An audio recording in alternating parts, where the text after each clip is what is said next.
Avant toute chose, un mot de la météo du jour avec encore du soleil et du ciel bleu de prévu aujourd'hui. Et toujours ce petit bémol, également le vent de nord qui accentue l'impression de fraîcheur. Les températures d'ailleurs ont du mal à décoller. 17 voire 18 degrés de prévu pour les maximales tout à l'heure. On en reparle avec la météo complète en fin d'édition. La première image d'ailleurs de ce journal ce matin, c'est pour évoquer l'Euro 2016 de football en France en juin prochain. Les responsables de la compétition étaient en visite hier à Lille afin de rencontrer leurs homologues lillois chargés de l'organisation, notamment pour s'assurer que tout est en marche à 9 mois des premiers matchs. L'objectif hier était aussi et surtout économique pour se préparer à l'afflux massif de visiteurs et gérer les importantes retombées prévues pour les hôtels, cafés et restaurants.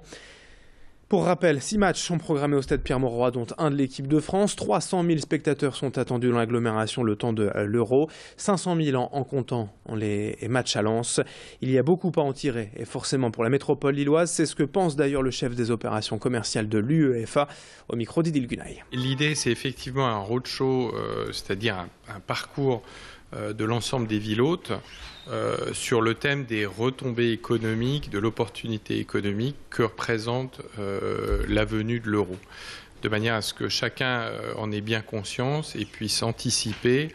Et c'est effectivement ce que aujourd'hui, le stade, c'est aussi ce lieu d'échange, de contacts commerciaux dans différents espaces. Et donc, je pense que l'Euro 2016 sera une opportunité unique de les mettre en avant, de développer des contacts et de nouveau des contacts internationaux avec l'ensemble des pays participants.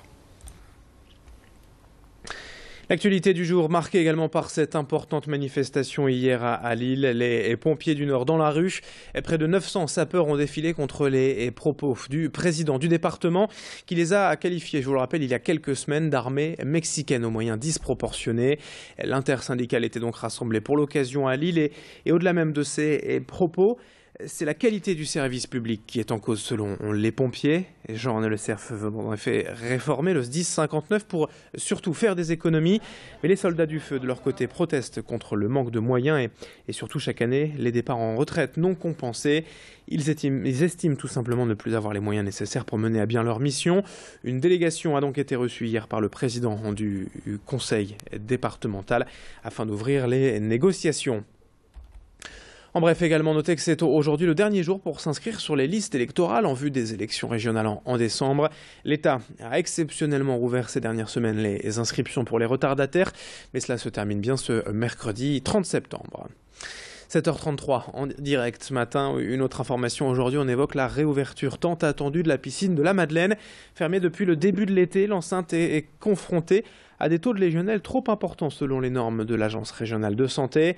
Et des travaux ont donc été menés, et durant l'été notamment au niveau des douches, pour changer les vieilles canalisations où proliféraient ces légionnelles.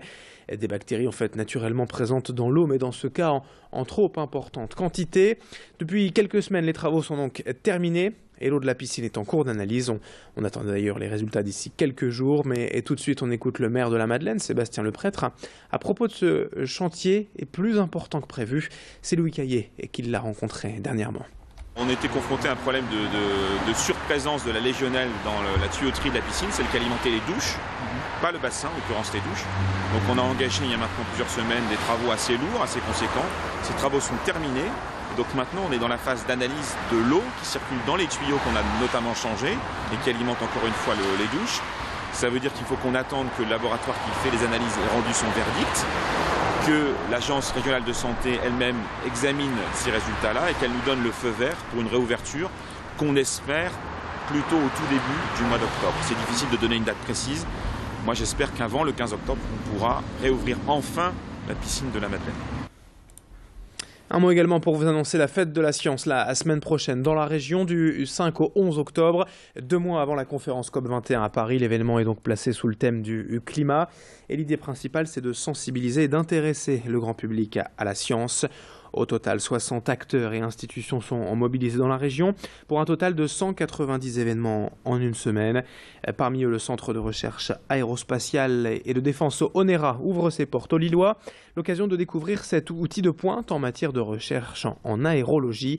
L'air et le vent sont ici analysés et étudiés au plus près avec des technologies uniques en Europe. Louis Caillé a pu s'y rendre et s'intéresser au sujet. Ce qu'on peut faire avec le climat, il s'établit suivant 2 axes. Il y a un premier axe qui concerne tout ce qui est la réduction des émissions polluantes, la réduction de la consommation, l'avion vert finalement. Vous avez vu dans un tour de crash les impacts de grêle par exemple, tout ce qui est phénomène un peu extrême, des rafales qui seraient extrêmes et qu'on étudie également dans notre laboratoire de vol libre à côté. Ici vous voyez les effets du vent sur une maquette. Eh bien, toutes ces études-là correspondent à des situations climatiques complexes et qui vont probablement devenir de plus en plus complexes. Fin de ce journal. Dans un instant, à suivre votre météo en direct, l'infotrafic en temps réel. 7h36 en ce mercredi matin sur Grand Lille TV. À tout de suite.